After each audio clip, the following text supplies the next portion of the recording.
of new energy and future energy. Good morning, everyone.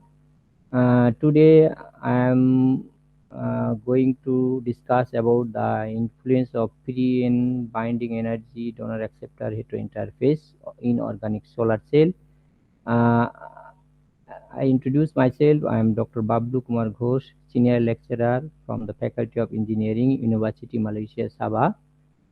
So this topic basically discuss about the thermal issue related free energy and the electrical issue related binding energy, that how they trade off for the heterostructure of organic solar cell at the donor acceptor interface to minimize the energy loss, or how it can get the energetic loss, because it is very crucial for organic solar cell research. So the thing actually, if we consider the big picture about the energy or renewable energy, we can consider that the key problem of the planet is now actually the climate change and global warming issue. So what is the cause about that and what is the effect about that? That is actually the issue of the fossil fuel consumption. That is the issue of huge carbon dioxide emission. That is the issue of global temperature rise, and another issue is the sea level rise and catastrophe for the environment as well. So that's issue how we can solve, and that is one of the approaches. And the key region of this problem we also need to discuss, that is the energy consumption trend and the type of energy uses. So in that context, I would like to discuss a very few contribution or related to the solar photovoltaic, that is specific renewable energy, the loss issue, that how we can overcome to implement it major sector in renewable energy, especially the electricity generation sectors. So here specific renewable energy loss and related problem solving is our title and present discussion issues relating to organic solar cells. So the trend of carbon dioxide increment, if we would like to say, so you can see here since 1990 until 2020, it's actually after 2010, it is tremendously increased, and that slope is very sharp. So there is some issue relating to the rapid developing countries with huge population. There are huge energy consumption related to non-renewables, coal and other things that actually causes huge carbon intensity, actually positive in this century. So if we think about this overall picture of this world carbon dioxide emissions, so the developed nations, definitely the contribution was huge in the future, and still it is huge, but they already tries to reduce the renewables. But in that sense, the rapidly developing nation, especially the China's contribution in the energy consumption, you can see here is huge compared to the India also. But that comparison bit uh, uneven. But still, these two countries and the BRICS nations, their consumption of energy in the decades or even in this century is starting very high, and that is one of the reason possibly to carbon index positive from the previous negative issues. So the thing actually we can consider that what is the crucial stage we have to think about.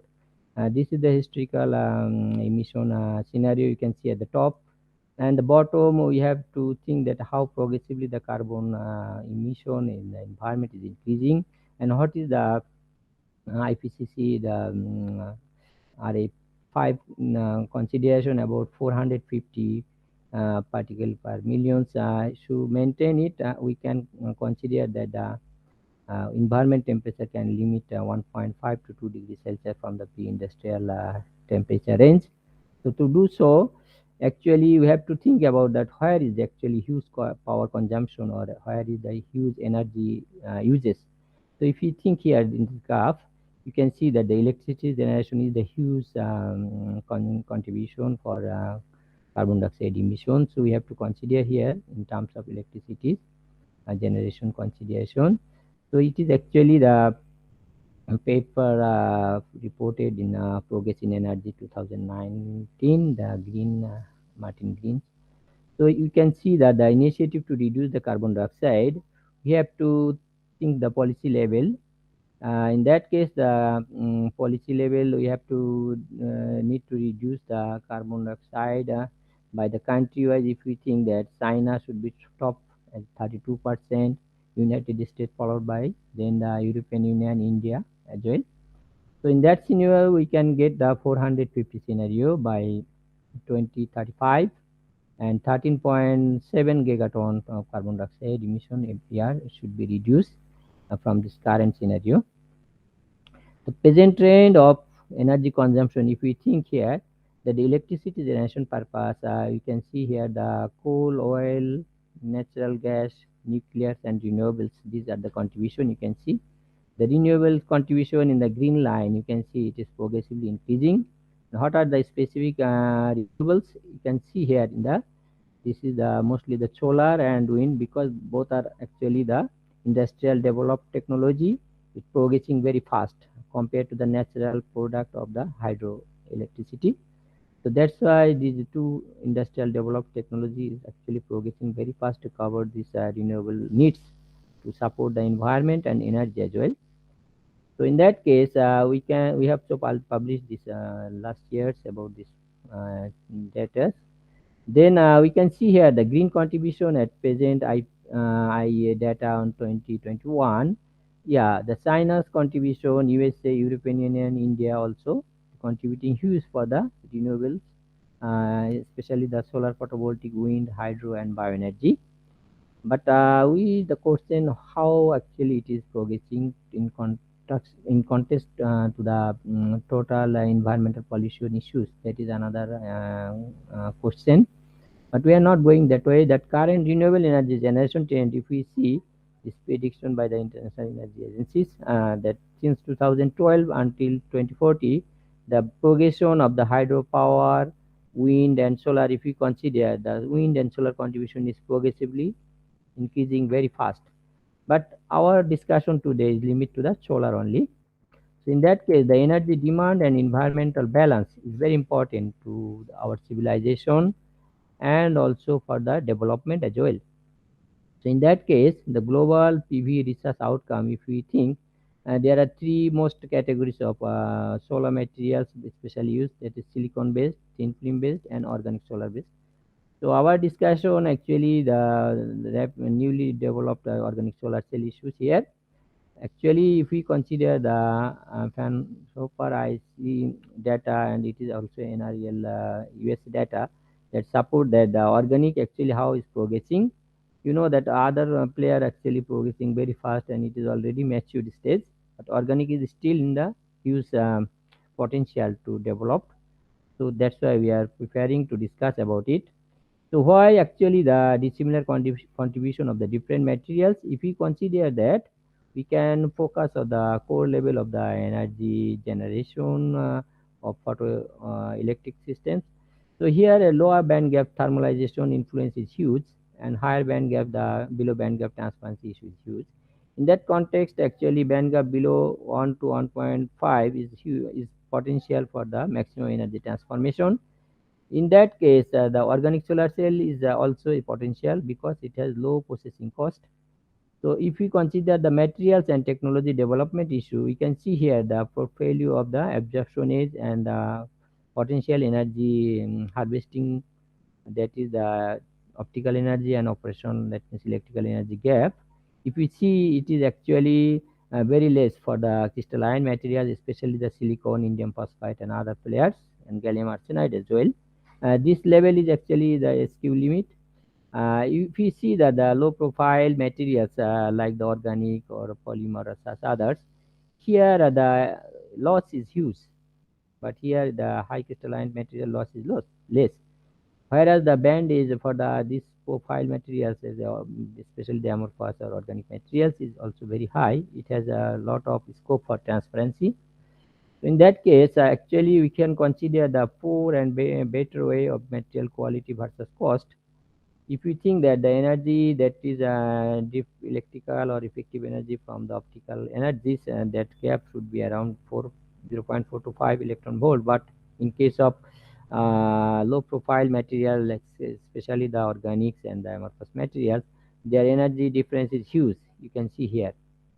So in that case, what is actually the direction? How we can solve this problem?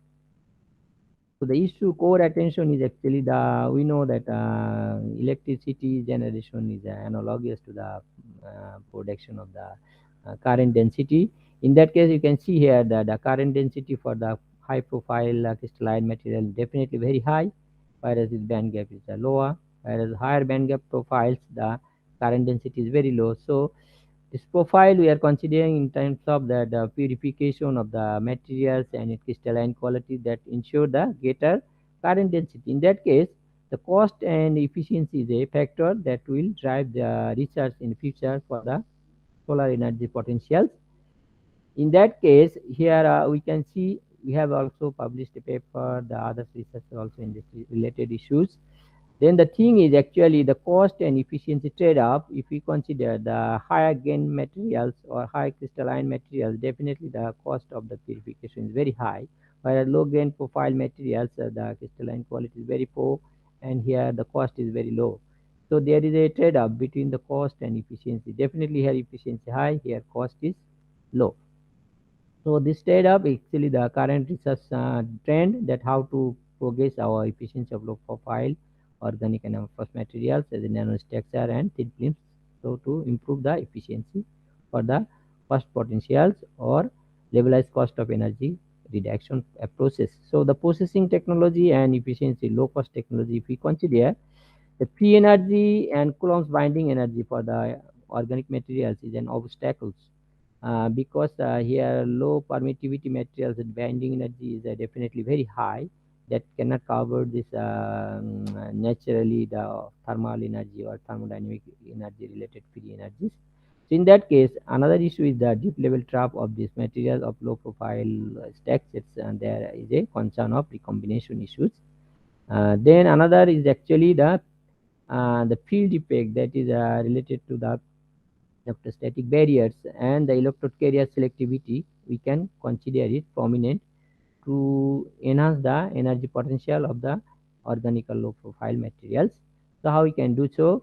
You can see that the interface layout of third generation solar cell, if we consider here, you can see here there is a very definitely the planar heterojunction structure, or we can make it bulk heterojunction structure. But in that case, the planar heterojunction is more potential for the field development or carrier selectivity purpose. That is already we discussed in our previous review. It was published in 2018 OILE, International Journal of Energy Research. That's how actually such interface can promote the electricity or efficiency potential of organic solar gel. How we do it? Actually, it is due to the interface barrier effect of different nanostructure material like titanium oxide, zinc oxide, zirconium oxide, tin oxide, and such others. This actually some cases it is mostly the N-type carrier selectivity, except the zirconium oxide is actually P-type potentials of these energy barriers. So that case is actually the field issue that we discussed, that the field and carrier selectivity issue. The field issue actually related to barrier and permittivity issue, and that conductivity. You know that electricity or thermal energy is actually the electrical and thermal conductive analogous property is best for this to minimize the energetic effect or disorder effect. In that case, if we categorize those nanostructure material mostly used for the solar cell applications as a buffer materials, you can see here those materials actually electrical and thermal conductivity analysis. If we consider the prominence of this, most of the materials electrical permittivity is high, it can support higher field effects, and then their band gap also high in the transparency levels. They don't have additional effect of absorption, but still there are issue of thermal and electrical conductive similarities. You can see here the zinc oxide, titanium oxide, and tin oxide is most prominent. They are higher thermal and electrical conductivity. It may have some support to get this field effect efficiently for this barrier energy to overcome for carrier selectivity purpose. In that case, the third generation cell, transparent cells, our research we conducted a couple of years before and it published last year. Actually, it is a thing that zinc oxide and I2O class substrates we produce and PTA materials, and we analyze its electrical properties. This is the surface properties. In that case of optoelectrical properties, we can see here it is ample transparency that can support the higher is absorption only and the transformation that is most favorable for indoor solar photovoltaic application as a transparent cell, even the window or car glass, etc., or even the consumable or that is other transparency systems, we can imply it for the energy harvesting purpose as a transparent solar cell.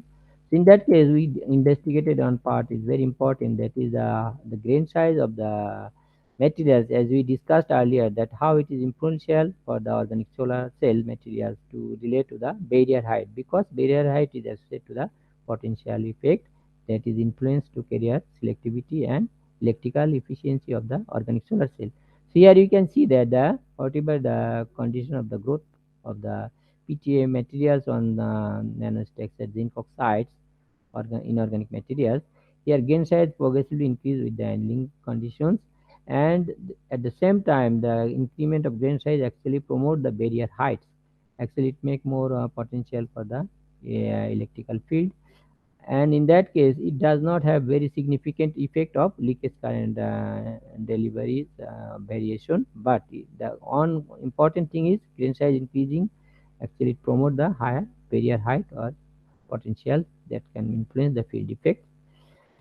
In that case, the bulk versus planar heterojunction field effects, if we consider here, you can see that because there is a great question about that whether it is bulk architecture or the planar architecture is better for heterojunction organic solar cell. Here we carried out an investigation.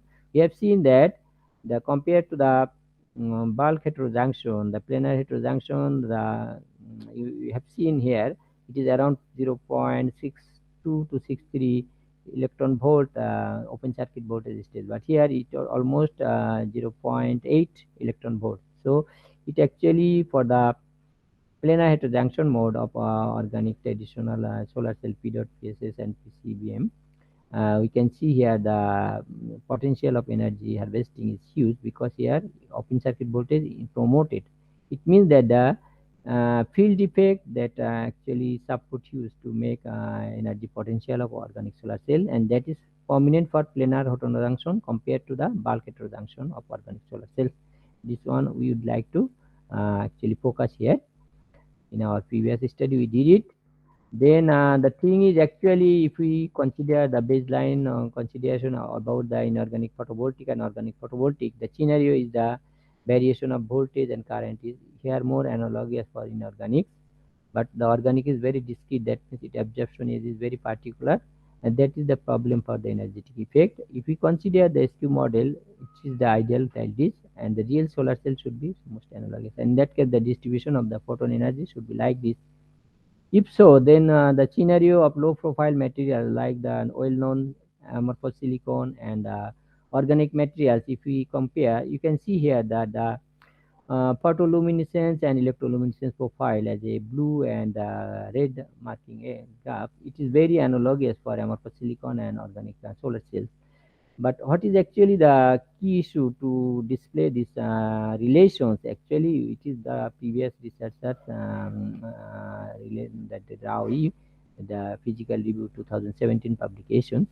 That issue is actually that the potential of the amorphous silicon hydrogenated phase, in the HIT cell for silicon heterojunction is very prominent.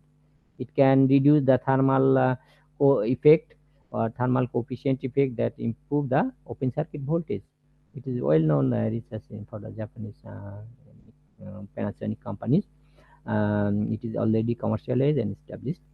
And so in that case, the silicon heterojunction cell thermal coefficient effect reduced by amorphous silicon junction on silicon. So how the organic p-type material actually prospective for n-type silicon hybrid heterojunction cells, that is our key issues to discuss. So our earlier report actually signifies that how the organic inorganic heterojunction, minimize this sorry, the maximize the barrier potential due to this green size and some things, and how it is actually prominent for this open circuit voltage promotion for this heterojunction planar in compared to the bulk heterojunctions. In that case, the energy capture for the organic solar cell, the emitter, or for silicon heterojunctions, or even the bulk or planar heterojunction, the issue is actually how efficiently the carrier can be transported over this emitter surface. In that case, the less thermal association is very important, and that can minimize this loss effect or the energetic effect. In that case, here you can see that the absorption and emission is difference actually relate to the free energy issues, that is we discuss as a disorder energy. In that case, if we introduce the two-dimensional, one-dimensional and very low dimensional nanomaterial, that can improve progressively to reduce the disorder effect of free energy, that is the gap between the absorption and emission age, and ultimately it is actually overcome these energy disorders or open circuit voltage losses factors by introduction some advanced nanomaterials on the interface. Even it is also using in the bulk heterojunction solar cell, especially the silicon heterojunction or even cadmium telluride heterojunction, that the nano structure of this emitter layer that has a lot of transparency with higher conductive profile, electrical conductive. That means both electrical and thermal conductivity is ensured by the nanomaterials as a nanostructure. Even it is higher transparency, more than 90%. That is very efficiency potential to reduce the Joule heating effect. Even it has a more prominent or energy transformation, even for the you know that heterojunction that is essential for high efficiencies. So in that case, the absorption energy should be greater by the Coulomb potential energy, and that should be greater the thermal energy effect, and ultimately it can minimize the disorder effect, and that is subsequently improvement of the organic solar cell to minimize the disorder effect at the head donor acceptor interface, and it will be more effective to introduce some nanomaterials with the proper free energy ensures that can overcome this barrier effect, and then the field effect ultimately can be essential to provide the higher open circuit voltage by minimizing the leakage effect. So what new actually here in the emerging solar cell found? We found that the free energy is associated to the temperature effect. Actually, the temperature effect is energetic when the interface barrier is higher. That means the K beta T temperature is less than the barrier energy. That is more prominent the temperature as the energetic cause, and that will actually minimize the open circuit voltage.